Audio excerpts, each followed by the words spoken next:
All right, beep beep boop boop. We're live again.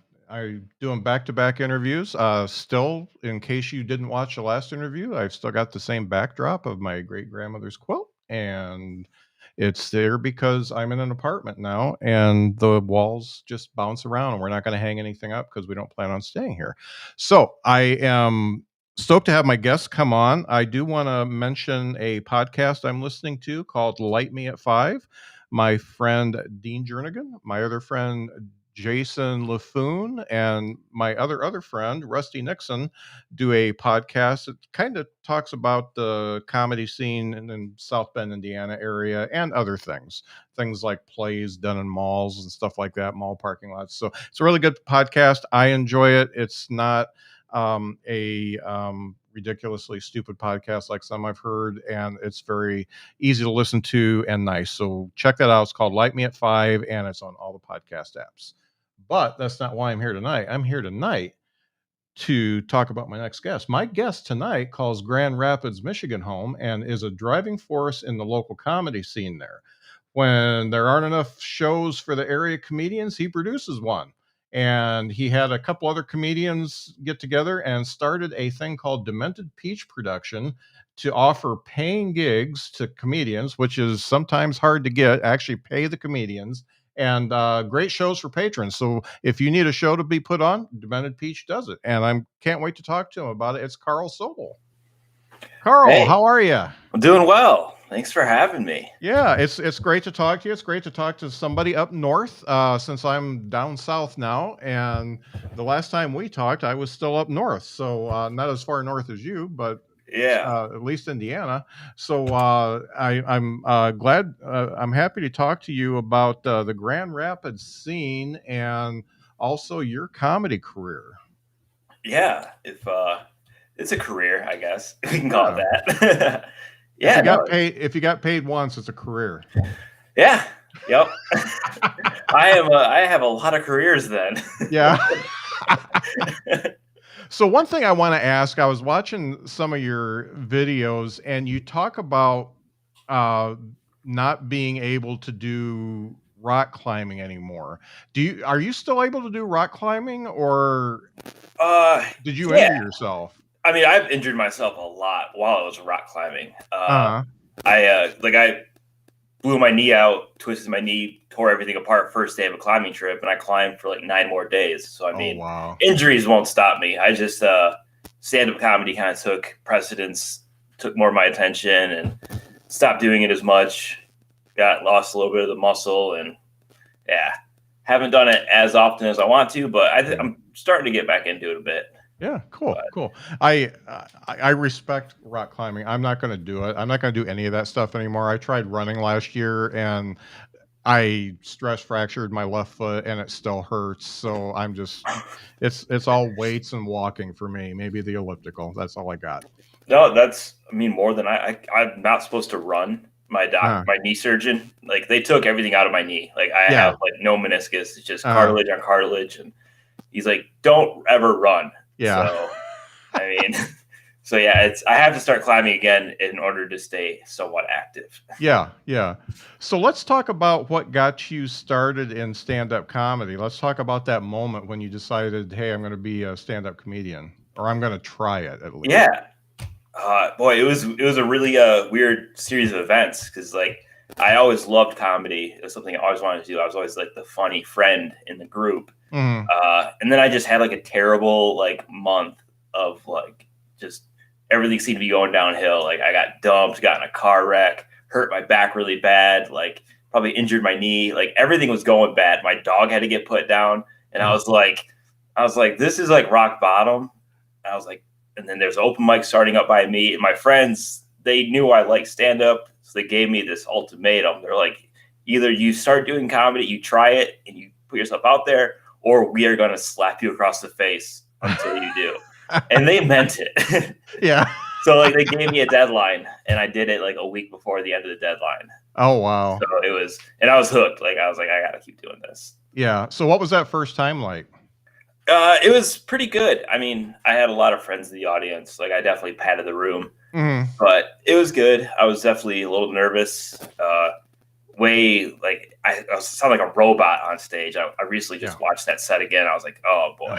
But I mean, it was good. It gave me the drive I needed. Like it made me feel stoked. So Mhm.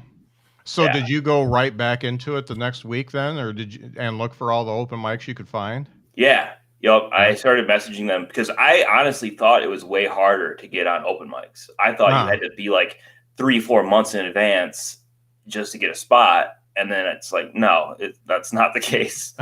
You could usually get on every night if you want. Yeah. So yeah.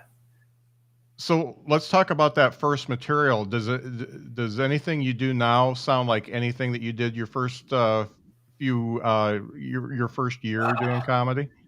Not really.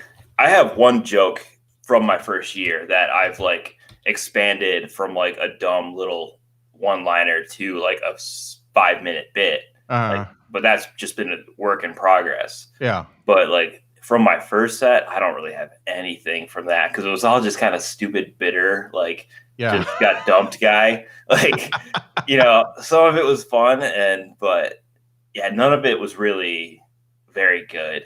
Yeah. Yeah. So thinking about the stuff that you keep and you expand on, this is a common theme with me too, because stuff is either dead to me or it's not very good as it sits, but if I do this and that to it, it actually gets better. Like and that's why I never throw anything away. I was looking at my first book that I started writing in, and I pulled some stuff out of it. I'm like, yeah, I can actually do stuff with this. And do you find that a lot? Do you keep all your notes and stuff? Yeah, 100%. I mean, I have like on my phone, I have my whole notes file that's just like so many pages long, and Yeah. like going through old notebooks. And it has happened where I've like actually just recently I've trying to rework a joke from a year and a half ago that I was trying so hard to figure out, and then something clicked, and I finally got it this past Mhm. month. And I'm like, sweet, this like terrible story. I finally have the ending for it, and Uh-huh. like, yeah, now it's back in my set. Yeah. Yeah, So it's always a good feeling to know that you didn't write that for nothing, because yeah, some of those that I've looked at, I only said one time. I did it like at one open mic or one showcase or something like that, and then it didn't do well, so it was dead to me, and I just put it away, and now I see that, heck, I could make this a 2 or 3 minute bit instead of a one-liner. yeah, and that's like I also look back at my old jokes where I would try to have a longer joke, and I'm like, I was trying to stretch this way too far. That's a one liner. And then Mhm. you take that large scale thing, you dial it back to a one liner, and now you have whole new tags you can go off of that, and then you can maybe punch it back up to be something completely different. Mhm. Like it's fun. So let's talk about the Grand Rapids scene, because it's one of those scenes that it's considered a small scene, but it's one of those scenes that just seems to have a shitload of comics. You guys seem to have a lot of comic per capita. How does that come about? I don't know how that happened. We just all have stuck with it. It's a very supportive community, so I think Uh, that's a huge deal. Like everybody's trying to help each other out, put them on shows, and like no one's really dogging each other's material. We're mhm. like, punching each other's jokes up, and I mean, good camaraderie. So it's I don't know. It just seems to click, Yeah, and it's a lot of fun. Everyone like the whole pandemic, we all just hung out and got shit done. yeah, that's great. And talking about getting shit done, can you talk about the shows that you were doing in your garage? Yeah, yeah. Comedy on Ida. It was there wasn't much to go around for the city as far as like the clubs were closed. Most Yeah. bars weren't doing open mics.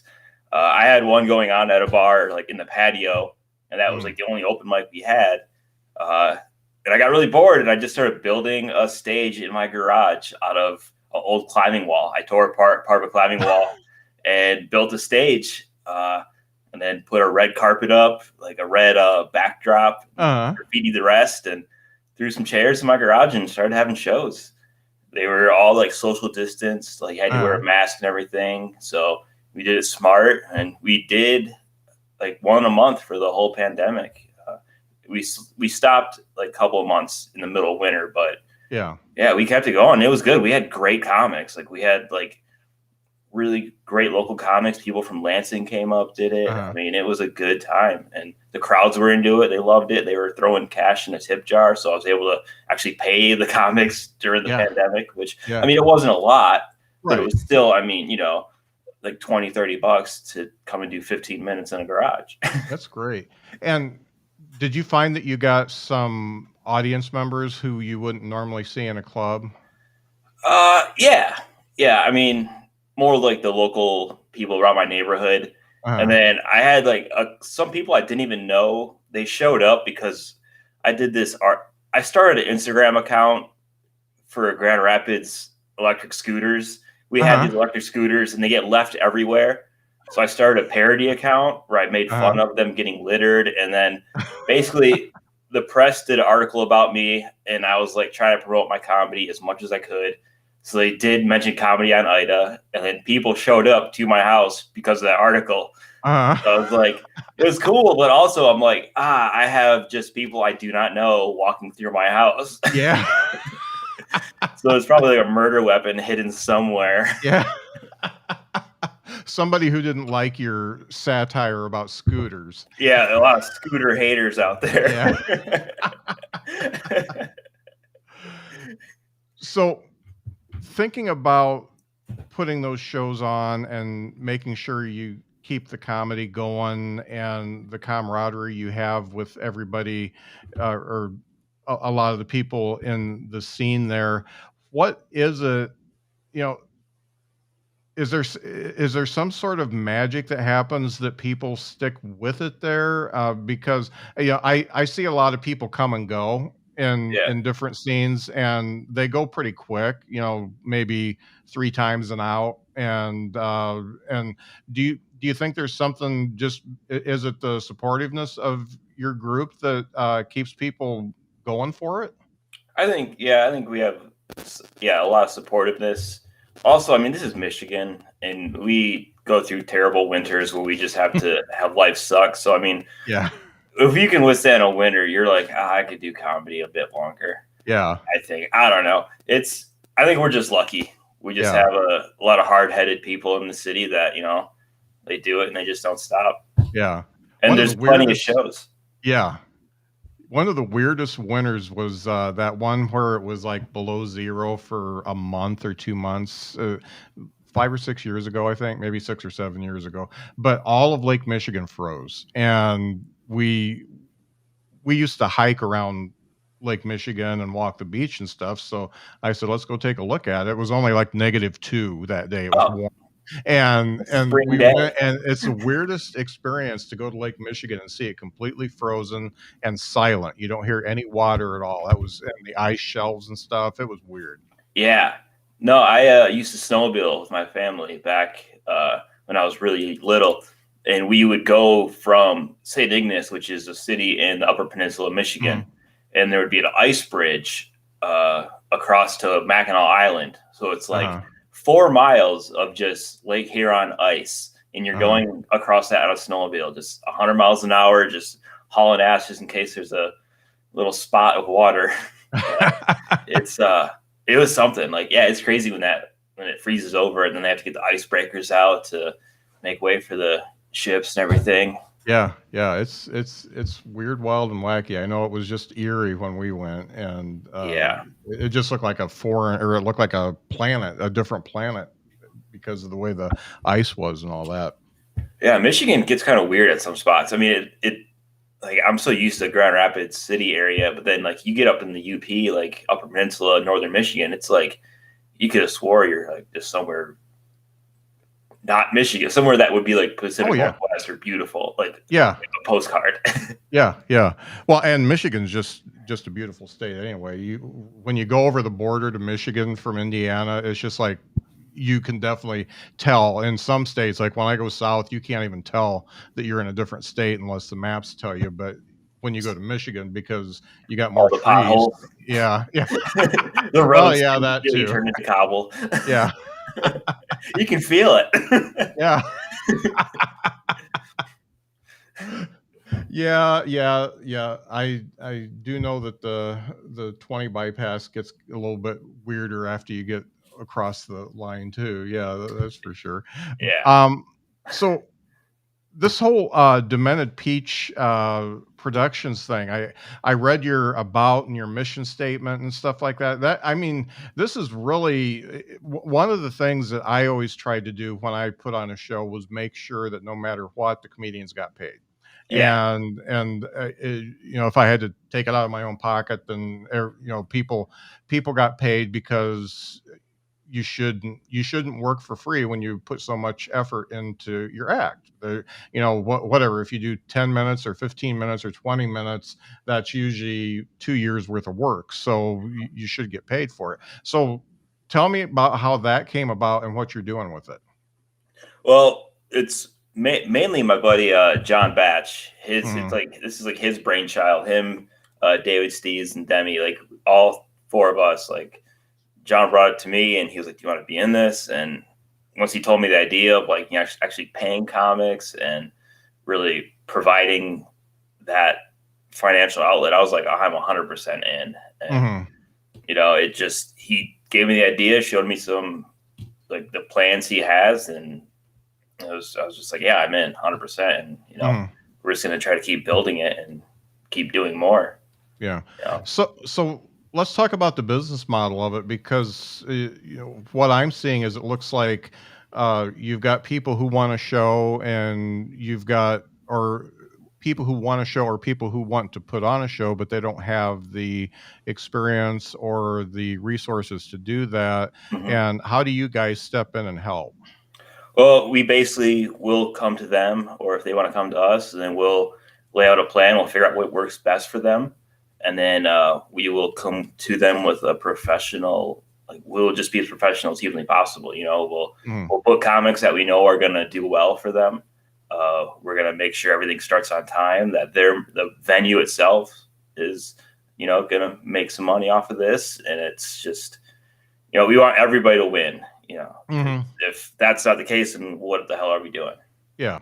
And from what I understand, when you guys do a show, it goes quite well. You've had quite a few sellouts. Yeah. Yeah, we just did one last month. I was really happy in Greenville, Michigan. It's like kind of like out in the country, Uh-huh. but there's not a lot to do there. So, we'll bring comedy to you. Yeah. So we did that, and like it was a like sold out show. I think 70 something people, and like they all loved it. All the comics killed. I mean, Uh-huh. Bar loved it, and we're doing another one this Saturday there. So it's gonna be a blast. Yeah. That's it's really neat what you're doing, because first of all, making sure the comics get paid, but also offering a service to people who just don't know how to get Yeah, entertainment going. and I think it's really crucial that like venues do have somebody that knows what they're doing and isn't gonna just book like the same like four comics for every single show they're doing. Yeah. Like we want to bring them the variety to keep the crowd wanting to come back every time, Mhm. hearing new jokes, seeing something new. Right. And Right. luckily we have so much talent in this state that it's easy to do. Yeah. Yeah. Yeah. You're very dense. You're dense with comics. Yeah. When you have 17 shows a week, Yeah. someone's got to host them. Yeah, no doubt. We have 17 hosts. So, thinking about your the people that influenced you, because you said you loved comedy. What comics were the ones that just really made you want to get up there and do it? Yeah. Well, I remember like Mitch Hedberg was the one for me. Like he's the Mhm. first stand-up comic I remember seeing on Comedy Central. Like my Mhm. parents would be like out in the patio playing cards with their friends, and I'm in Mhm. the house just watching Mitch Hedberg bump myself. Yeah. And then he'd do a one-liner I could remember, and then I would just run out, tell it to my parents. They'd laugh, and I'd be like, "Oh my god, that's awesome!" Run back in. So like Mitch Hedberg, like that's where I was like learned that stand-up comedy is a thing. And then like Robin Williams, I didn't really know him as a stand-up yet, but I like all of his movies I grew up just watching Hook and Miss Uh-huh. Doubtfire. So like Robin Williams was like my guy. Like I just loved how like big of a person he was. Uh-huh. And then when I started learning that he had stand up, I listened to his stand up, and I was just like, I just loved the characters and just how off the wall he would get. And then it was just from there listening to Eddie Murphy. Like I listened to Delirious when I was like 12, I think. Uh-huh. Like I was way too young to be listening to that shit, but my parents were like, "Nah, you're fine." And maybe it tweaked me a little bit to be a little. Maybe it made me a comic to have that fucked up CD to listen to. Uh-huh. One thing I wanted, as I watch some of the film that you've got on YouTube and stuff, one of the things I noticed, and I have to notice this because I'm like super hard of hearing, I wear hearing aids when I don't have these headphones in, is one of the things that frustrates me about going to see comedy shows is I just can't hear people sometimes, even with my hearing aids in. Your voice and your diction, it's funny because you're kind of understated when you during your act. You're, I don't want to say you're low energy, but you're No, just I'm not, definitely low energy. yeah, you're not zany. Yeah. And but the way you talk and your diction, I hear every single word. And I have to say, as an old man, I appreciate that. Oh, well, thank you. So when you started, did you have did you develop the way you talk up there, the way you deliver your delivery and stuff like that? Did that change as you got a little bit more experience? Yeah, and I don't think it was anything I consciously did. I think it just kind of happened. I started to get more comfortable with myself to where I was able to, I stopped trying to just say the lines and actually just tried to portray the lines, if that makes sense. Like Yeah. I would Hmm. know I would know where like the ending is, and I would just go for it. So that made it more natural. I could use my speaking voice and just be a regular guy. Hmm. But I did, one thing that I think helped. I did take a acting class, like a comedy acting class. Okay. So it was just like comedy sketches, and then I had to memorize the script, and then I had to learn how to act on stage.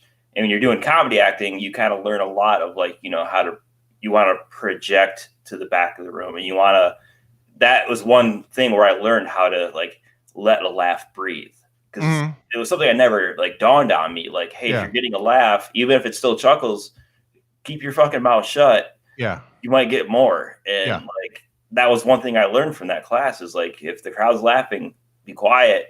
And even when they stop laughing, give it a minute because it might start again. Like Yeah. it's Yeah. it was funny because when I learned that lesson, I went and did an open mic, and I like intentionally like I was like, all right, quiet. And I stayed Yeah. quiet, and I had like this really long laugh break, and I was like, fuck, it worked. Yeah. Damn, these theater nerds know what they're doing. Yeah, no doubt. Yeah, that's very evident in your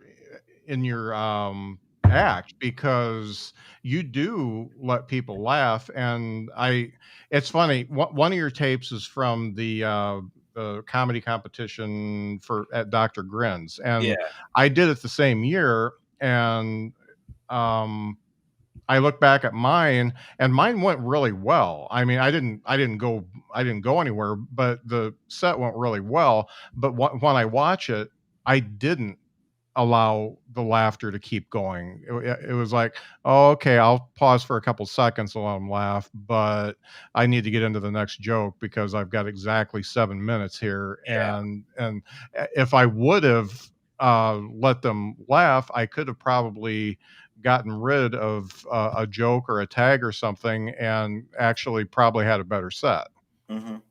That's one thing I'm very keen. Like I try to be more fluid on stage and have more like loose style with my Mhm. material. So like I'll go up with like like for instance that set I had like 8 or 9 jokes I wanted to get to, Mhm. but like if I don't get to them, oh well, like not a big deal, Yeah. So like I just like if it's the video I'm thinking like I was just having a lot of fun, and then like some of that stuff I just wrote that night like on stage, like I was doing it for the first time there, It just Uh-huh. popped in my head, and I was like, "Oh, we're going for it." And it Yeah. just like I was in the pocket, and it kept going. And then I still lost to a girl named Kate Carmody because she stacked the crowd, and I hate her so much. Oh, I I had no illusions of going anywhere because it was just me and my wife, and nobody knew me. Yeah, Uh, but yeah, it was fun. It was uh, the one thing about Dr. Gren's is it really exposes you to the lights. I mean, yeah. those lights are there. You can see maybe one person if you're lucky in the front row, and that was the first time I had experienced lights like Oh, that. okay. Yeah, So that was intimidating. weird. Yeah. And I should clarify, I don't hate Kate Carmody. I actually love her dad. She's a great friend of mine. She lives in Chicago now. She's fucking hilarious. Uh, If I had to lose to somebody, I'm so glad it was her. But I still hope that she has a shoe untied today, and you know, trips. yeah. Her So and I let's talk. her and I Yeah. actually started a podcast. We recorded like 20 episodes, and I just never put it out because it was just her and I just bickering Oh and trying yeah. to build our friendship back. I love podcasts where people bicker. You should put that Yeah, out. Yeah. they're only 10-minute episodes. Yeah. We were lazy. We're like, "I'll just do 10-minute episodes. Call it good." So let's talk about goals and aspirations. You've been leaning pretty heavy into this. Do you have something that you want to achieve, like say in the next 3 years? I'd love to just keep getting better. I want to. I Mhm. mean, I think that's every comic wants to just keep getting better. I'd like to do more shows, like paid shows where I'm not the host. Because Mhm. right now, I currently anytime I perform lately, it's just to host, and, Uh-huh. and it's I like hosting, but it really is detrimental to your well being, like mental health. Because literally, I just go up and bomb every time, and it's Yeah. at, like because I host an open mic and I go to the open mic and it's just like, all right, I got to tell all of these people to be quiet. They're gonna hate me, Yeah. and hopefully the show goes good. Yeah. But Yeah. I'd love to start doing more shows where it's like you know, performing where I'm not the host and getting paid for it. Yeah. Outside of open mics because that'd be amazing. And Yeah. then, work my way up to hopefully featuring someday. And if it goes well and I keep writing and getting better at writing, I'd line someday. Mhm. But I'm just gonna try to take this like one step at a time. I don't want to. If I have goals, then once I reach them, I'll have nothing else to do. Mhm. Mhm. So So let's talk about writing. Some people like do the Jerry Seinfeld thing where they force themselves to write a certain amount of hours every day, and some people write as they live stuff, and some people write on stage. What ways do you write? I kind of just write as I live stuff. Like if Mm, something weird happens, I'll jot it down, and then I'll go on stage and I'll tell it, and it won't be funny at all. But then I'll figure out what could have been funny, and then I'll mm, tell it the next time on stage and try to go from there. But writing on stage and writing like as something happens is typically mm, how it works for me. Because I mean, I try to sit down and write, and like sit down like in a chair and write. It just doesn't work. mhm, Uh, One of the most embarrassing writing techniques I found lately that works for me. It's super embarrassing, and I can't believe I'm saying this, but I go in my garage on my uh-huh, stage, just in a dark garage with the stage lights on, uh-huh, and I just talk into the microphone like there's a crowd there, and I'm just like mumbling. Like I'll do the same joke 4 or 5 times, and I'll uh-huh. just be recording it because like I'm in that headspace of like, all right, I'm performing, and I'll throw a tag in that like I never would have done, and then it's like, all Yeah. right, that's a tag that works. So it's just like basically it's like a scene from the Joker. It's very like if my neighbors walked over and they were like, "Oh my god, call the cops." Like it's No more comedy on Ida. yeah, like if you had seen me doing that, you'd be like, "I'm not gonna have him on my show." That's actually, I think I wouldn't be embarrassed by it. I think that's actually a really genius I'm way naked to when I work do stuff it. out. I'm sorry? I'm naked when I do it. So Oh, well, yeah, I guess, I I mean, we should all love our bodies, so Yeah, no, that's I'm okay. kidding. I have a scarf on. Yeah. So I actually admire that because it's funny because when I was up in South Bend, I felt like I had to have everything laid out perfect. I had to know every word, and when I did the comedy thing at Dr. Grin's, same thing.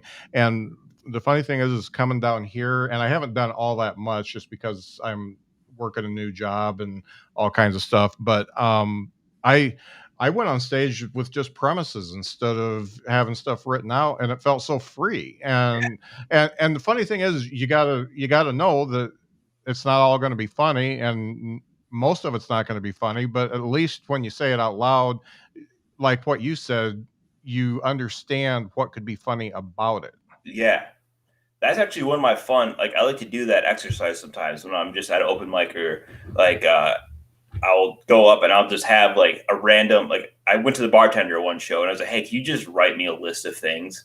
So like Uh-huh. he went around the bar to like all the guys at the bar, like they wrote down a list of shit. And then Uh-huh. I went up on stage and that was my set list. Yeah.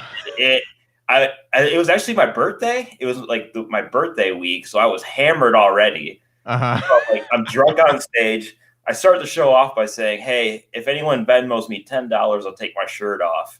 And then my Uh-huh. phone just blew up, so I'm like, "Take my shirt off." And I just did this list of like just off the cuff, like just jokes about it, and like some of them were funny. They were extremely raunchy, which is not really my style, but Uh-huh.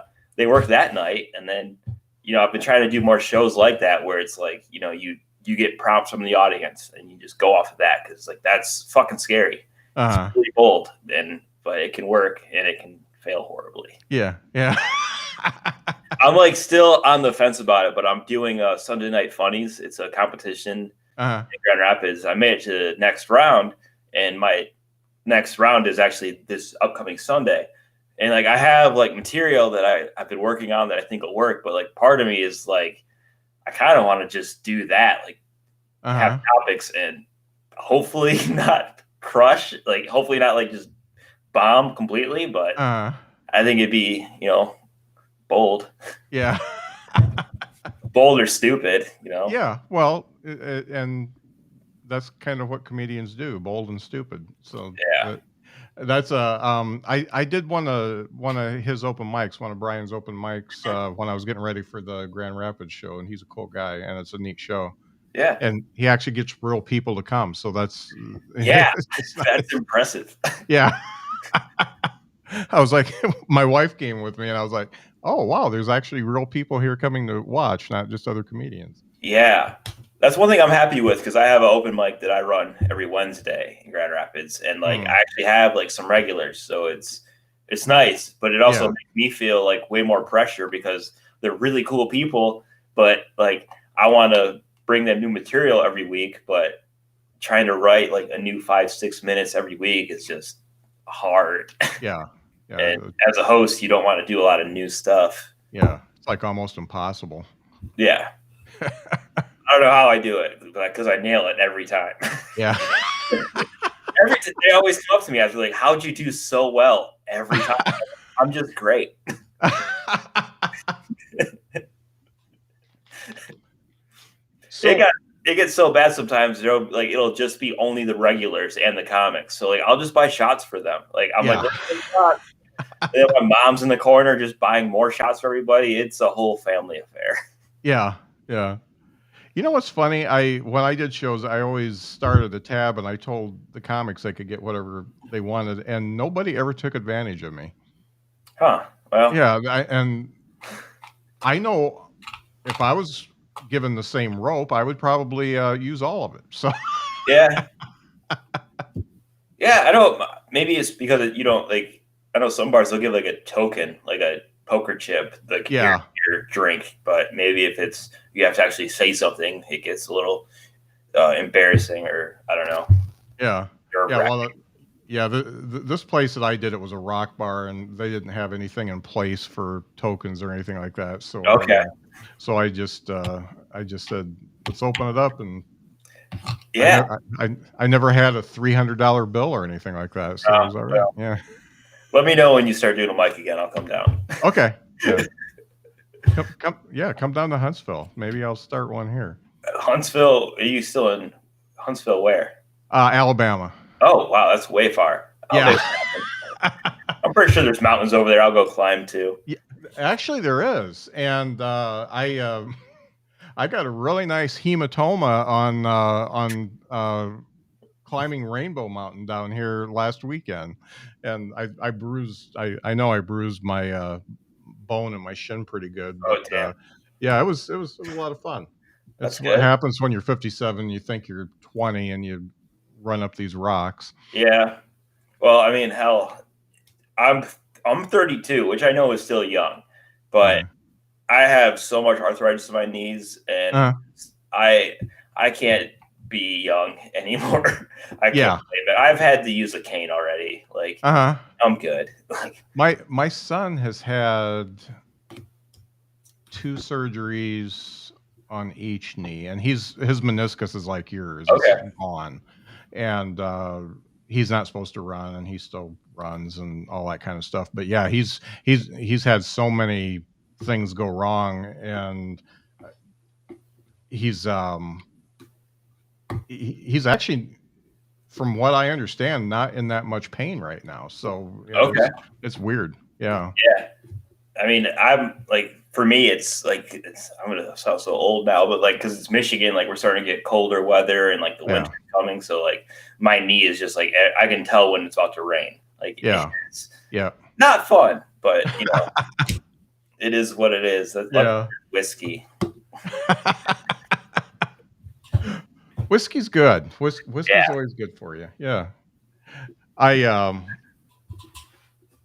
I remember you were on the BTB Internet Talk Show with our buddies Volk. Yeah. And did they play Grand Rapids already, or are they coming? They did, but I had something else that night. Like, I had tickets to another show that night. I couldn't go, and they're actually in town next week on the 27th, but it's a Wednesday night, and that's when I host my open mic. Oh. So I'm trying to figure it out. I think I might try to just pay somebody else to host it and then go see Volk, because I talked to the bar that they performed at, and they're like, oh, they were fucking amazing. Like, they blew the roof off, and I believe it. I mean, their music is amazing.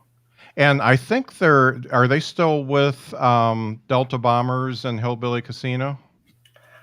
I think they are with this one. Okay. I would recommend it, because we just saw them in Nashville this weekend. Okay. And it was absolutely bonkers. I didn't know that much about the Delta Bombers or Hillbilly Casino, and they just it was nuts. Okay. It was fantastic, and it's been a while since I've been to a live show like that, but if you can go, I highly recommend it. I'm gonna have to. I think I have to. Yeah.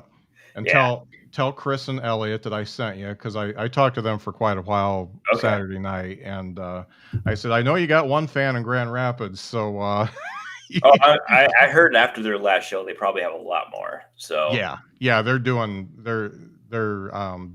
fantastic, and we have a huge rockabilly scene here. Like, I mean, I know they're cowpunk, but I mean, I feel like rockabilly, they're the same vein. The funny thing is, and I was talking to Chris about this, is they can morph into whatever you want. You know, they can be White Stripes, they can be Johnny Cash. You know, they can do anything. They've got all the songs to do it with. They can change a song up into just straight up rockabilly from straight up rock. So yeah, they're really cool. Awesome. Yeah. One of the things I like to ask everybody is, first off, what is the best and worst advice you got coming up as a comedian? Well, you don't have to say who gave it to you. Just I'm trying to think. The best advice I got was like, just embrace bombing. Like, just embrace that. The worst advice was probably just from my friend saying, "Hey, that was really funny. You should do that." Like, I mean, yeah, because I haven't really gotten much like bad advice. I feel like all the advice I've gotten from people has been really good. Uh, I think the embrace the bomb is one. The one note of advice I got was to just remember your job is to make the crowd laugh. Your job is to make them happier than when they sat down, and I feel like that's lost a lot. Like I know it's comedy, so it's subjective, but I feel like a lot of times it's like remember you're supposed to be getting laughs. yeah. But And there's another way to think about that, because I've experienced this myself, is when you go on stage, you are so broken down by the don't suck mentality. You're trying so hard not to suck that you don't think about being funny.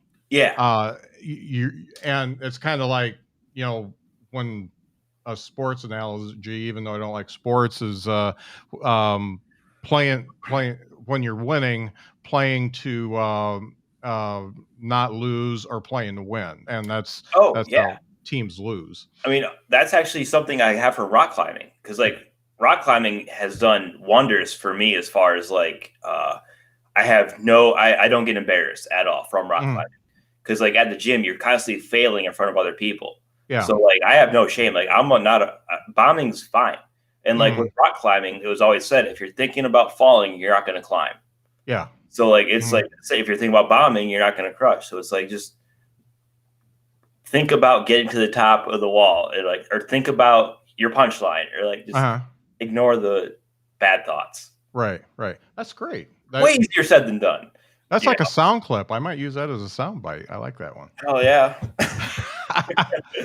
Now let's talk about what you know now as a comedian, and what do you wish you would have known when you first started? Oh, what I know now, trust my gut, I would say. Yeah, really trust my gut, because that's one thing I've really embraced. I mean, over the last year or so, was just, if something seems funny to me on stage, I'm just going to go with it. And if I could, most of the other part, if I could talk to myself when I was starting, I would just say, I would just say, keep going. Don't worry about bombing, kid. I mean, it's only 4 years ago, but still, I call myself kid. I would be a real douchebag. I'd be like, hey, you should come to my show on Wednesday. We need more audience members. Don't invite your friends to all your shows when you're starting out, because when you're actually good, they're not going to want to come. Yeah. That's another one I would say. If the joke seems too good to be true, it's because somebody already did it. There you go. Yeah. Yeah. I don't know. I feel like I don't have that much advice, because I'm still trying to figure this shit out. I'm still fairly new to it. I'm just faking it. So, well, and what I like about you is you've got enough self-confidence to just do what you got to do, and yet you don't come off as an asshole. And I like that, because it's a really fine line. Yeah. No, 100%. I'm well aware. I try not to be an asshole the best I can, but it is fun to kind of let that kind of skirt that line here and there on stage, at least. But no, I don't want to be an asshole in person, like a real asshole. That just sucks. Yeah. Life's too short. That's good. So, let's talk about where people can find you, and talk about how they can get to Demented Peach if they want to put a show on, or if they want to do your open mic.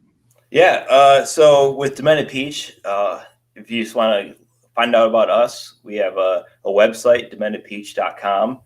And then we're also on Facebook and Instagram. Just look up Demented Peach, and you'll find us there. We have just showcases throughout Michigan we're working on. We got more in the works, so always something new. And if you have a venue that you want to do comedy, and if we're a good fit, we'll see if we can make it happen. I have then the open mic I run is separate from Demented Peach, because it's just kind of my own thing I was doing before I joined the company. But it's every Wednesday in Grand Rapids at River City Saloon. It's this kind of a more music bar venue, but we put on a killer comedy show every Wednesday. Mhm. It's got really good burgers, good bar burgers, and some Uh-huh. BR. So I mean, you can't complain there. But that's really good. And then yeah, if you want to find me on social media, I'm on Instagram and Twitter at Carl_Sobel. It's pretty straightforward. I All don't have right. any silly names for myself, unfortunately. Unfortunately, I didn't think of a good name that's hard to remember. So Yeah. Hey, your name is just fine. So that's yeah, you know it. So if people call you by it, then you'll answer to it. So that's good. yeah, exactly. Yeah. All right. Well, thank you so much for doing the show, and I like what you're doing, and you Michigan people are just a great bunch. I haven't met anybody there I don't like yet. I can introduce you to some. Okay. Okay. Yeah, Kate Carmody. Well, she actually lives in Illinois now, so. Yeah. Oh, that's great. Well, thanks so much for being on the show. I Oh man, appreciate it. thanks for having me. This is a blast. Yeah. Yeah. Excellent.